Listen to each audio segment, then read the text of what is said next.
Duyufur Rahman, betapa indahnya hidup ini ketika Allah Azza wa Jalla masih memberikan kesempatan, waktu dan peluang.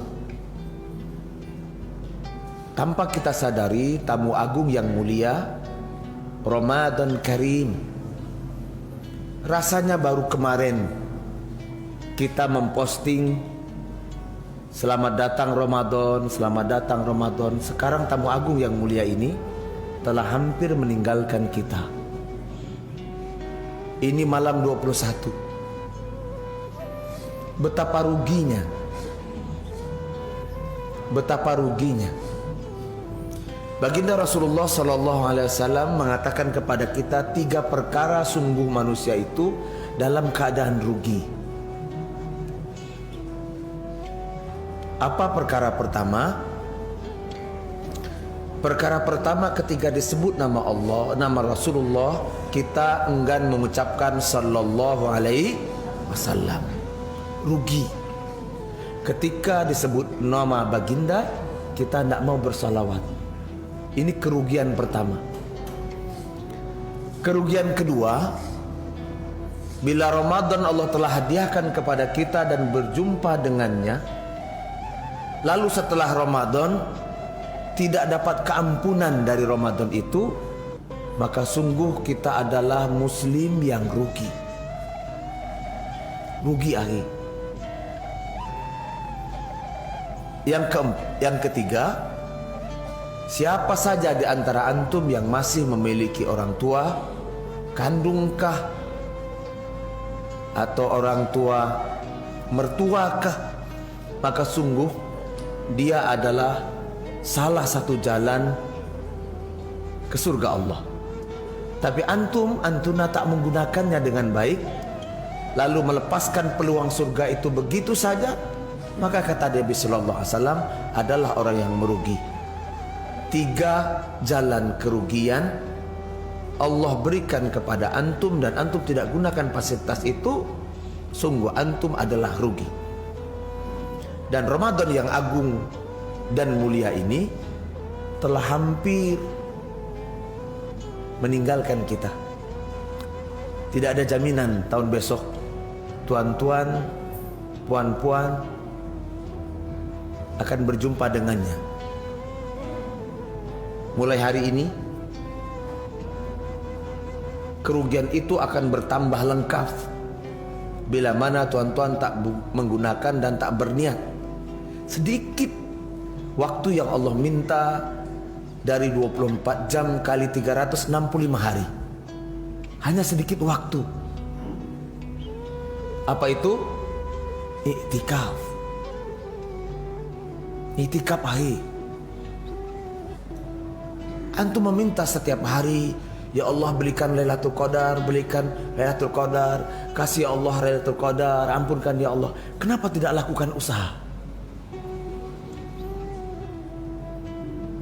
Kalaupun tidak bisa lengkap seperti mana yang dijelaskan oleh Ibnu Qayyim, menggunakan dalil Ibnu Abbas, full 10 hari, rasanya berat masih, maka gunakan iktikaf yang saya menyebutnya dengan istilah part time.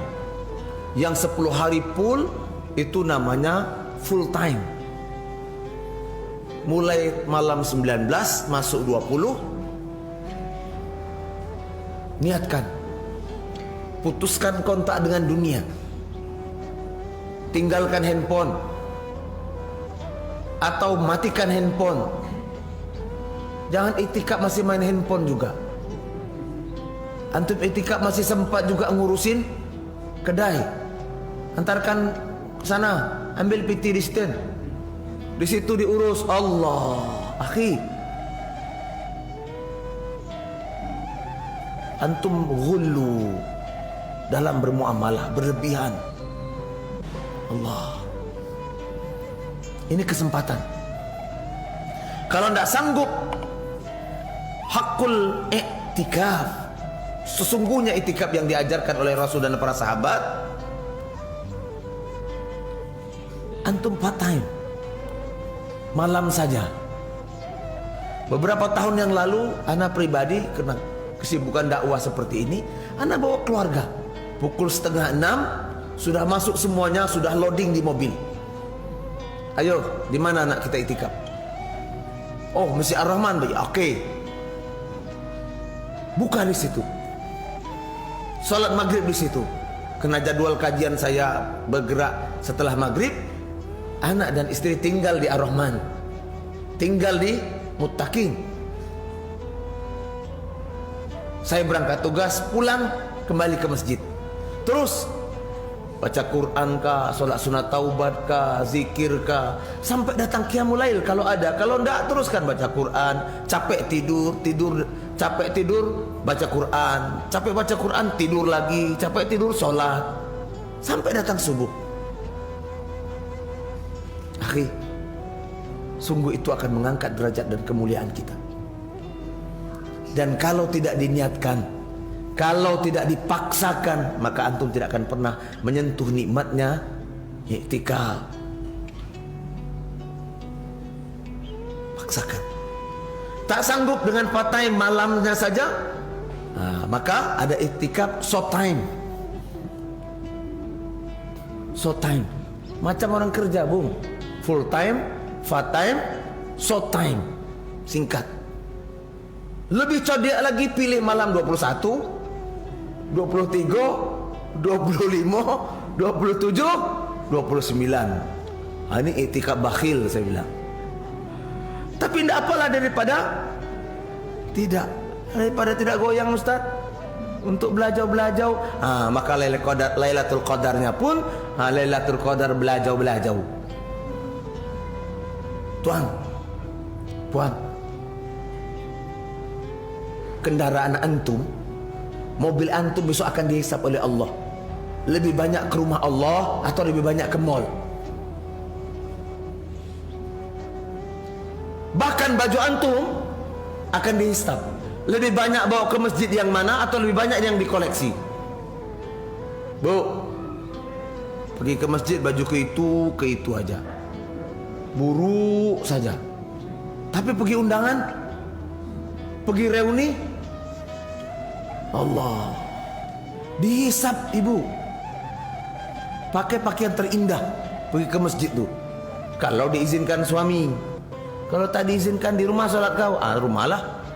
Jangan marah, kena sunnahnya begitu. Bang, saya pengen dapat pahala sholat berjamaah. Asalkan abang berangkat sholat jamaah, kau dapat. Tapi pingin beramai-ramai, kalau udah beramai-ramai itu menggatal nama. Ikhwan, maaf ya, agama Allah ini agama syariat. Ya, kita menjalankan dengan dalil, kita mengerjakan dengan ilmu, bukan prasangka dan apa yang kita harapkan, kita pikirkan, enggak. Taib.